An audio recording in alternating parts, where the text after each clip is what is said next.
Peraturan Pemerintah Nomor 25 Tahun 2020 tentang Tapera atau Tabungan Perumahan Rakyat telah disahkan oleh Presiden Joko Widodo di tengah pandemi COVID-19 20 Mei lalu.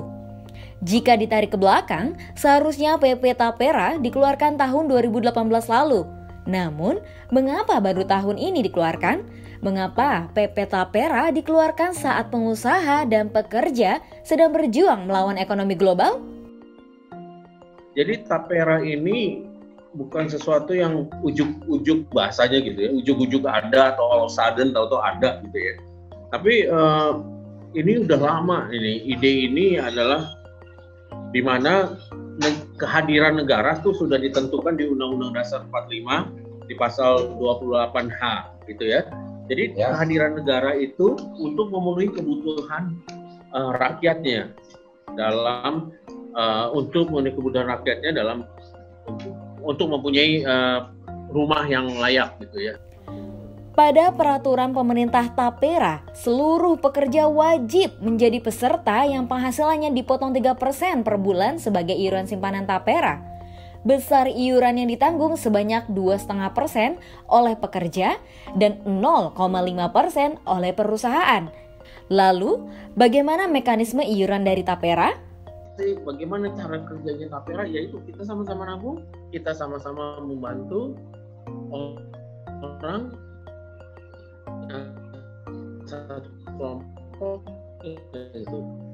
Siapa kelompok itu? Atau penghasilan dari tingkat UMR sampai dengan 8 juta. Nah, semua yang orang dari UMR sampai 8 juta itu, mereka eligible untuk mendapatkan pembiayaan perumahan jangka panjang gitu yang murah gitu, dengan cara dia datang ke bank sebagai anggota ya, dia udah menabung, dia datang ke bank, dia minta Tapera-nya yang berbunga 5% sepanjang tenor. Komersial sekarang kan udah berapa ya, 9% dan mungkin akan naik lagi gitu ya. Jadi dia floating. Tapi kalau kenapa 5% itu sudah ada program pembiayaan perumahan terdahulu berbunga 5%. Jadi kita mengikuti, kita baik sekali lah. Dia begitu. Itu sih cara tata cara bermanfaat buat kelompok itu yang belum memiliki rumah. Itu. Tapera diharapkan menjadi pemenuhan hak atas tempat tinggal, terutama bagi masyarakat berpenghasilan rendah. Namun, di satu sisi, penghasilan karyawan semakin banyak dipotong untuk berbagai iuran. Melihat kenyataan tersebut, apakah Tapera benar-benar menjadi solusi perumahan rakyat atau hanya sebagai iming-iming agar pemerintah mendapat dana dari masyarakat untuk pembangunan? Pemerintah kalau lagi mengeluarkan kebijakan itu selalu untuk demi kepentingan rakyatnya gitu ya. Kok dipotong lagi sih saya saving gitu ya, yang tabungan yang dipaksakan. Tabungan yang dipaksakan sebetulnya untuk kita juga. Duitnya kan nggak hilang. Pada waktu pensiun diambil tuh duit masih kita miliki gitu. Nah jadi sebetulnya itu baik juga. Kita tidak lebih konsumtif gitu. Tapi yang terang sih ya, siapa yang bisa menikmati yang terang, yang menikmati yang pertama kali itu yang sampai 8 juta dia bisa mendapatkan KPR 5%. Baik untuk pemilikan rumah, kalau dia udah punya tanah ya sudah, dia mengajukan membangun rumah. Dia mengkredit untuk membangun rumah. Tapera mungkin bisa menjadi efektif untuk karyawan yang belum memiliki hunian. Bagaimana dengan karyawan yang sudah memiliki hunian? Apakah Tapera masih efektif? Kalau dia sudah punya rumah, gitu dia bisa masuk juga untuk menariknya untuk renovasi rumahnya. Bertambahnya potongan, ditambah biaya hidup yang semakin meningkat, bagaimana seharusnya millennials mengatur keuangannya? Jadi balik lagi ketika kita bicara milenial yang mana dulu nih gitu kan, itu satu. Pasti kalau orang-orang yang kerja dengan penghasilan yang seperti itu akan cukup berasa mas potongan gitu ya. Apalagi mereka tinggal di kota besar seperti Jakarta ini, kota metropolitan. Jakarta ini berapa sih gitu, 4,5 atau 4 juta penghasilan itu kan cukup untuk hidup satu orang sebenarnya ya. Tapi dengan gaya hidup yang sederhana gitu kan.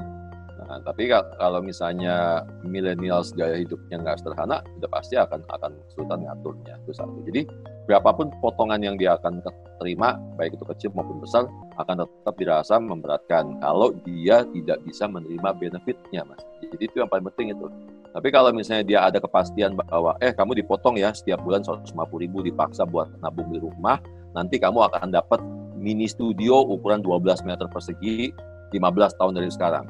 Nah, kalau ada statement seperti itu, mereka mau dipotong 250.000 juga nggak masalah, Mas. Mereka mau dipotong 500.000 juga mungkin nggak masalah gitu ya. Karena mereka tahu bahwa 10 tahun lagi, 15 tahun lagi saya bisa punya apartemen studio nih ukuran 12 meter gitu ya, 3x4 lah misalnya, 12 meter yang bisa dipakai sebagai modal awal rumah saya nanti, sehingga kalau nanti saya mau pindah ke rumah yang lebih besar, studio tadi bisa saya jual, uangnya bisa buat DP rumah yang lebih besar lagi. Lantas, bijakkah langkah yang diambil oleh pemerintah dalam mengeluarkan PP Tapera di tengah pandemi seperti ini? Lalu, mungkinkah Tapera benar-benar akan menjadi solusi atas pembiayaan perumahan murah yang bersifat jangka panjang? Enggak. Aku sih sebenarnya setuju aja ya. Enggak. Menurutku sih setuju. Karena kayak buat apa nggak sih tahu tipe rumahnya ntar kayak apa? Kalau kecil, sorry gue nggak bisa tinggal di rumah kecil. Nggak begitu jadi solusi karena kebutuhan orang tuh beda-beda. Terus kan kita juga nggak tahu kalau misalkan siapa tahu dia nggak butuh-butuh banget tinggal di sini atau dia tuh sebenarnya anak orang kaya gimana? Kalau misalnya udah punya rumah kan jadi nggak terlalu efektif gak sih?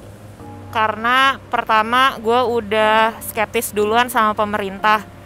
Program yang udah ada aja kayak sebelum-sebelumnya BPJS juga itu bermasalah. Terus Tapera juga belum jelas karena katanya kan ini menyasar ke gaji yang UMR sampai 8 juta. Nah, gimana nasib pekerja yang gajinya 8 juta tapi dia juga belum mampu buat punya rumah? Itu solusinya kayak gimana? Asalkan satu, mekanismenya jelas. Mekanisme jelas itu kayak misalnya kita sudah punya rumah, terus uang hasil investasi itu apakah bisa diambil ataukah bisa diberikan yang lain atau apa. Nah itu pokoknya intinya kalau mekanisme jelas dan itu memang nanti akan kembali lagi ke pekerjanya, ya aku sih setuju aja. Anggap aja itu sebagai sebuah investasi gitu. Nggak bakal efektif sih mau dilaksanain sekarang atau kapanpun juga, karena kan nggak tahu juga dapat rumah di daerah mana, terus nggak tahu juga. Gue nggak percaya sama pemerintah juga sih sebenarnya. Aku sih setuju dengan program ini, program Tapera ya. Pertama karena basically aku anak muda, terus yang biasanya kadang suka hobi hedon, jadi mending ya oke lah itu pemerintah ya aku bisa jadi investasi dan asal pemerintah mau mengelola uang itu dengan benar gitu, karena kan ini modelnya kan seperti investasi ya kalau kita tahu. Jadi ya aku berharap pemerintah bisa mengelola uang karyawan dengan baik gitu sih.